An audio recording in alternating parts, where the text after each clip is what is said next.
They spoke fast. In clipped Italian. But I caught enough to understand one thing clearly. I was never part of the sentence. Luca stood in the middle of the hospital hallway, still in his gray wool coat, holding Matteo with both arms like he was made of glass.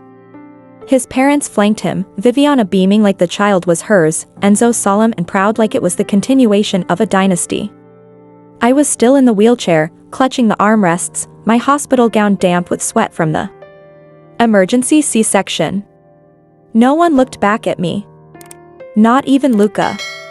Especially not Luca. "E perfetto, proprio come moretti," Viviana whispered, brushing Matteo's hair with the back of her finger. "Grazie a Dio non presso I suoi occhi." He's perfect, just like a Moretti. Thank God. He didn't get her eyes, I understood. My eyes were blue. American blue, Luca once said. Foreign. Like that was a compliment, the nurse pushed me gently into the recovery room.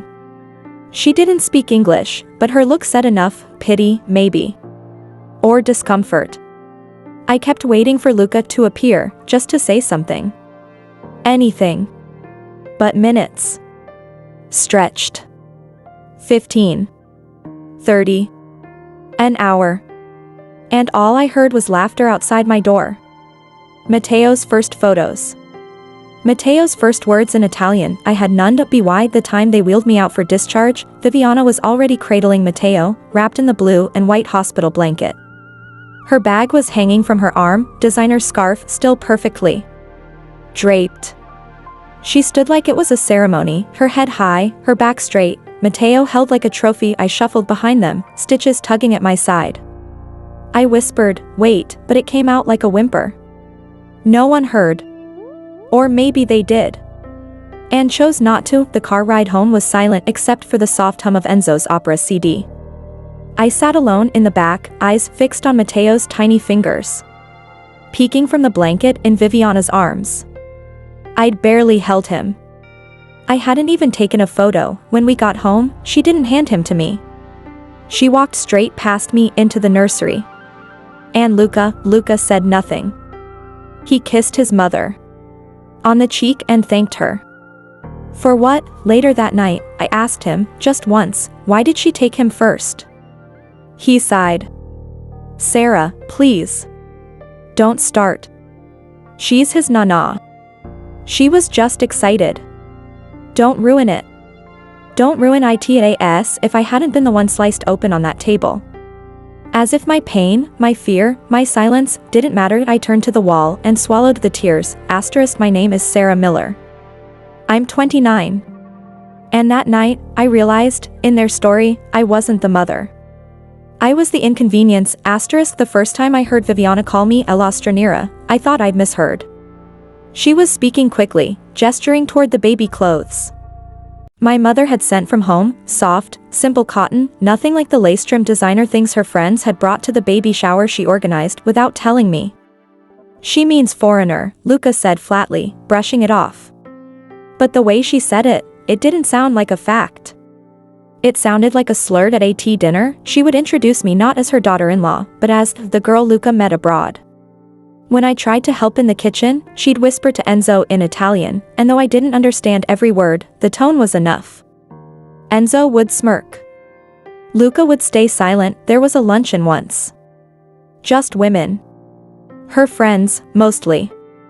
Elegant and cold. I walked in and heard one of them ask, "Is she the one from America?" And Viviana replied, while sipping from her glass, "Yes. She's sweet." It wasn't what she said. It was how she paused. That pause cut deeper than any insult. I started to fade into the background. I laughed when I was supposed to, nodded when spoken to, and stopped trying to contribute.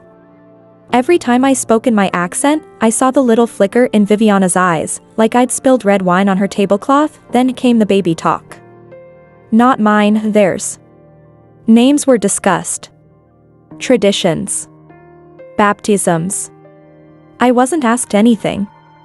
Just told what was best. Matteo is a strong name, Viviana said. Family name. Luca's grandfather. She looked at me for approval the way one might look at a chair for breaking when sat upon point one night. I asked Luca, do they even want me here? He sighed. They're old-fashioned. They'll come around. But they didn't. Not when I decorated the nursery with colors they didn't approve of. Not when I said I wanted to breastfeed. Not when I requested a doula. Viviana scoffed and said, what for? You think you're in California? By my third trimester, I stopped going to their dinners. Viviana still came to our apartment. Unannounced, usually to rearrange things. This crib should face east, she said once. For luck. She'd already moved it before I could reply. Enzo, meanwhile, spoke less, but watched more.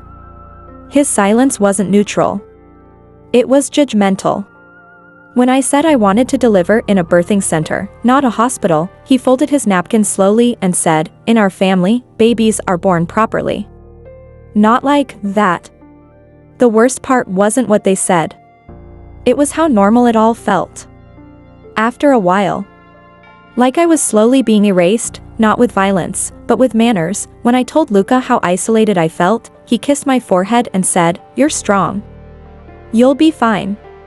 But strength wasn't what I needed. I needed someone to say, you're not crazy. They're cruel. I didn't hear that. Not from him. Not from anyone. And then came the night my water broke, and everything got worse. The room was spinning. I had lost too much blood. They told me that in whispers, in tones that tried to be reassuring. Matteo was healthy, beautiful, perfect. But I could barely lift my head. They wheeled me out of recovery hours later. And that's when I saw her, Viviana, holding my son like he was hers. Wrapped in a blanket I hadn't chosen, surrounded by nurses who treated her like the matriarch. I wasn't handed Matteo. I wasn't even acknowledged. She was cooing in Italian, La Nostra Benedizione, our blessing. I wanted to scream. But my body wouldn't let me. All I could do was watch, through watery eyes, as Enzo followed behind with Luca, smiling stiffly. I wasn't part of the picture. Not the center. Not even the frame. When they finally let me hold him, hours later. He felt distant. Not because he wasn't mine, but because everything about his arrival had been taken from me. Hijacked. The discharge was quick. Too quick. Viviana insisted on organizing everything, clothes, transportation, even who sat where in the car. She took the seat beside Matteo's carrier. I sat in the back. Alone, back at home, the silence screamed. Luca helped me to the couch, kissed my forehead, then disappeared into the kitchen with his mother. I overheard them laughing. Laughing. She was telling him a story, something about how Matteo already had his grandfather's frown. I wanted to cry, but I had no tears left. Eventually, when the apartment quieted, I whispered to Luca, could you ask her to make something warm? Just a little soup. I hadn't eaten in hours. My stomach turned just at the thought of food, but I needed something, anything, to feel human again. He hesitated. She's tired, he said. I'll ask, but don't be upset if she says no. He did ask. I heard him, then the clatter of pots. The smell of broth. A bowl was placed in front of me, silently. Not a word from her. It burned. It wasn't just hot, it was spiced. Heavy, overwhelming. The red oil floated on top like warning signs. I took one sip and coughed violently. She knows I just gave birth, I whispered to Luca. He didn't look at me. She cooks that way. Maybe she forgot. She didn't forget. She never forgets. She remembers every slight, every deviation from her plan. She just didn't care that night. When I tried to breastfeed, Matteo cried and cried. I couldn't soothe him, and Viviana said from across the room, without even glancing up from her phone, maybe he misses me. I was holding Matteo in my arms when I heard the doorbell. My body still ached from the delivery, and the air was thick with the scent of that overly spicy soup. Enzo and Viviana walked in like they were attending a board meeting, not visiting a home with a newborn. She didn't even glance at me. Just adjusted her silk scarf and sat down like she owned the place. Enzo gave Luca a stiff handshake. For me? Not even a nod, there was a thick white envelope in his hands. Official. Heavy. I didn't need perfect Italian to know this wasn't a casual visit. The look on Luca's face, drained of color, eyes darting, told me everything. He looked at his parents, then at me, like a man stuck between two lives. Sara, please sit, Enzo said in English. His voice was rehearsed, void of warmth. Viviana smiled, but it wasn't kind. It was the kind of smile someone gives you right before they take something away. She folded her hands neatly on her lap, eyes scanning Matteo in my arms like she was assessing an object, not a child. We came to discuss something important, Enzo began, placing the envelope on the table between us. Luca's hand shot out, covering it. Don't, Dad. Please, he said, his voice low, desperate. Viviana leaned forward, ignoring her son. It's for the best. She'll understand once she reads it. My heart pounded as I reached for the envelope, but Luca grabbed it first. His hand trembled. Sara, you don't need to open this. You don't. But I already knew. I didn't need to read the words to feel the weight of what they were trying to do. My stomach twisted. This was about Matteo, it's not personal. Enzo added. We just think it's better if you return to your country. You'll be more comfortable there. We've included compensation. Compensation? I whispered, feeling like the floor was disappearing beneath me. Viviana smiled. Again, that same cold smile. You're young. You'll recover. But Matteo belongs with us. Here. With family. Luca stood up, his chair screeching against the floor. Are you insane? She's my wife. Matteo's mother. You want me to give up my family just to please you? Enzo's face hardened. You already gave up your family when you married her. That moment broke something in me. I had spent months trying to earn a place, biting my tongue, enduring the stares, the whispers, the venom behind polite smiles. But this was erasure. A formal, documented erasure of me from my own child's life. Viviana reached out as if to take Matteo. I held him tighter. You don't need to do this, I said softly, looking at Luca. He hesitated, torn. Then, for the first time, he raised his voice. Enough. This ends now. Sara stays. Matteo stays. And if you can't accept that, then you're the ones leaving. They stood in silence. No apology. No goodbye. Just turned and left, their shoes echoing down the hallway like a verdict. I should have felt relieved, but instead, I felt the chill of something new, because the real punishment hadn't started yet. At first, I thought things might finally get better. After that day, Luca was more attentive. He held me when I cried. He brought me tea at night. For a moment, I believed standing up to his parents had united us. That we were now on the same side, but the silence that followed wasn't peace. It was pressure, thick and heavy like fog. Something had changed. He stopped answering texts during the day. Said work was busy. He'd sigh when Matteo cried at night, barely hiding the irritation in his breath. His eyes, once full of guilt and apology, now looked tired. Resentful. One evening, as I folded Matteo's tiny clothes, I found him scrolling through photos on his phone, old ones. Family dinners, ski trips in the Dolomites, his mother smiling beside a fireplace. Do you miss them? I asked softly. He didn't look at me. They were my life. A pause, and now? I whispered. He shrugged. Now I live with the consequences. The words hit harder than a slap. He didn't say it directly, but I understood I was the consequence. Every small disagreement turned into a crack. He'd mutter things under his breath. Things like, you should be grateful I defended you. Or, not every man would have done what I did. Once, after a long night of Matteo crying, he snapped, maybe if we'd done things differently, none of this would have happened. I stopped replying. I just nodded, cleaned the bottles, folded the blankets, held Matteo tighter. One morning, I woke to find Luca already dressed. He stood at the door with his bag. Work trip, he said, not meeting my eyes. For how long? A few days. No kiss. No goodbye. To his son, just the sound of the door closing, the silence that followed wasn't peace. It was abandonment in slow motion. I had no family nearby. No fluent Italian. No job. Just a baby and the growing realization that the man who once stood up for me was now slowly disappearing. I checked the mailbox that afternoon. Among the bills and advertisements was an envelope with my name and no return address. No sender inside, a single piece of paper to no message. Just a translation of Italian family law, custody rights, residency requirements, parental abandonment. Someone had sent it deliberately, and I had no doubt who Viviana hadn't lost. She was just waiting for me to break. The days began to melt into each other, like lukewarm tea with no taste.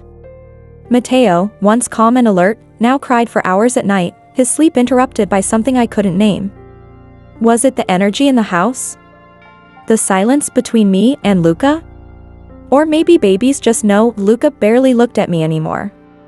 He'd leave early for the studio and come back late, smelling like stale coffee and drywall dust. When he did talk, it was always about how tired he was or how chaotic things were without his parents. He hadn't touched me since the hospital. And honestly, I wasn't sure I wanted him to, but I had stopped trying to fix things. I stopped apologizing.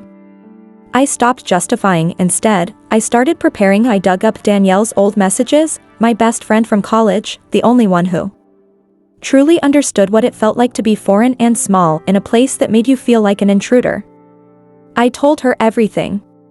Within an hour, she replied, voice note trembling with fury, "You need to get out, Sara. You're not crazy. You're not overreacting. And no, it's not okay for them to treat you like a guest in your own life."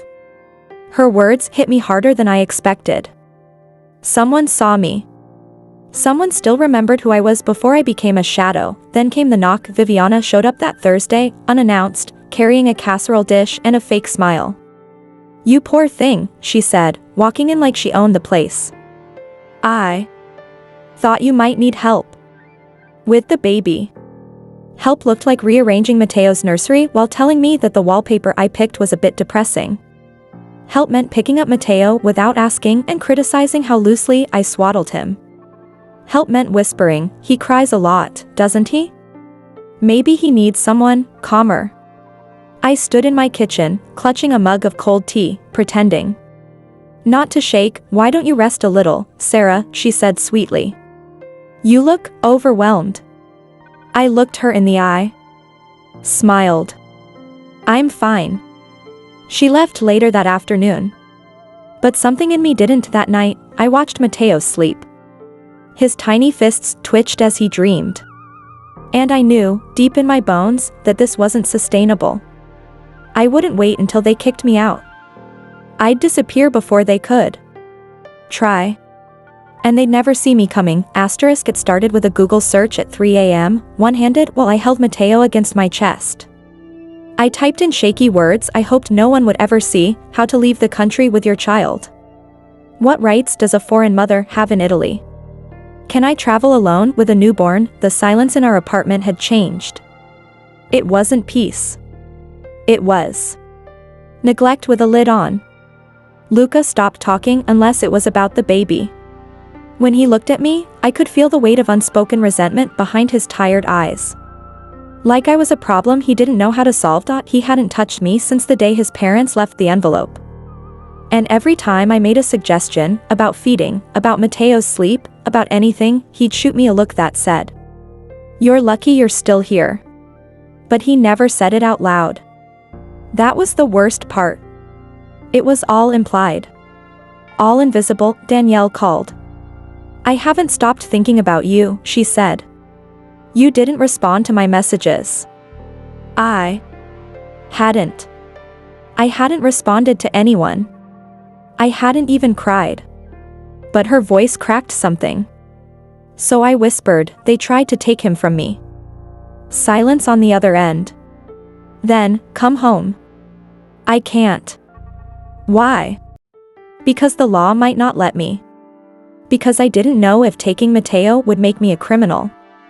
Because I didn't even have the passwords to our bank accounts.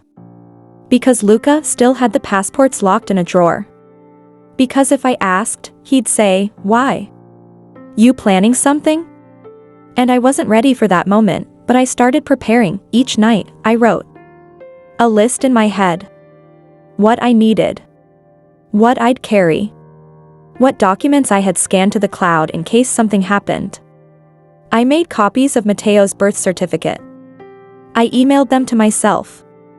I contacted the American consulate anonymously, pretending I was asking for a friend. One day, I saw Viviana walking Mateo around the garden. She held him high, beaming as neighbors passed by. "He has the Moretti chin," I heard her say. "He's a true Italian boy. Not half American, not Sara's child. No. He was theirs." Like I was just the vessel, I took a photo of them from the window. Not for nostalgia. For documentation. That night, when Luca came home, I asked gently, "Could we visit my mom soon? She hasn't met Mateo." He didn't even look up from his phone. The timing's bad. It's been 2 months. Still scrolling. Let's talk later. So I stopped talking. I started acting. Quietly. Carefully. Every word I spoke became part of a strategy to a cafe. I slipped my passport into the lining of Mateo's diaper bag. I didn't know when I'd use it, but I had to know it was with me. Then came the final signal. Viviana returned from the grocery store and handed me a onesie. "It's for Mateo," she smiled. "Found it on sale." It read Mama's Little Prince. But the word Mama had been scratched out in pen. She laughed like it was a joke. Oops. Luca didn't laugh, neither did I. That night, I opened a new email account. I booked a consultation with a lawyer in Florence, an American who specialized in international custody. I chose a date. Just a week out. I didn't know exactly how it would happen. But I knew one thing, I was going to leave, and they weren't going to see it coming. They thought they had silenced me. That I'd return to my country defeated, leaving Mateo behind as if he were a misplaced suitcase. But what they didn't understand, what they never tried to understand, is that silence isn't surrender. It's strategy. I didn't scream. I didn't beg. I didn't break. I left without noise, but I left with every document, every signature, and every right. That tied me to my son. For weeks, no one heard from me. Not Luca. Not Viviana. Not even Danielle, though she sent worried messages every day. I stayed in a quiet village along Lake Como, far enough to be invisible, close enough to remain a shadow in their lives. Mateo, finally mine in peace, began to sleep better. So did I. It wasn't long before the consequences started creeping in. First came the visit to Luca's office, a quiet reminder from the regional architects board that family-related complaints could damage one's reputation. A mother reporting emotional abuse carries more weight than you'd expect, especially when she's calm, well-documented, and American. Luca hadn't expected the board to care. He thought reputation was his shield. Turns out, it was paper-thin. Then came the media leak. Not from me, but from someone who'd seen the Morettis at the hospital that day. A nurse, anonymous, described Viviana walking out as if she were the child's mother, ignoring the woman in the bed who had nearly died giving birth. The story spread like fog across the region, whispers in cafes, posts in local forums, side-eyes at social events. Viviana stopped being invited. Enzo retreated from his business board. Their name, once so pristine, now triggered unease. Luca tried to call. Many times. He sent emails, long ones, filled with half regret and half accusations. "You could have at least warned me," he wrote. "You left me alone." I didn't respond. I wasn't interested in reopening a door I had finally closed. I wasn't cruel. I never spoke out publicly. I didn't ruin them, I let them walk their own path to isolation. All I did was disappear, and somehow, that was enough to collapse The illusion they had built. The town whispered. The family fractured. And Mateo? He grew, loved, protected, unaware of the quiet war that had ended before he could remember. Sometimes, I pass by a newsstand and see their faces, blurred, older, forgotten. There's no pleasure in it. Just clarity. I never wanted revenge. I wanted dignity. And that's exactly what I kept. Asterisk, if you've ever been erased quietly, but found your voice without raising it, leave a white dot. Just one. Around here, silence speaks louder than revenge.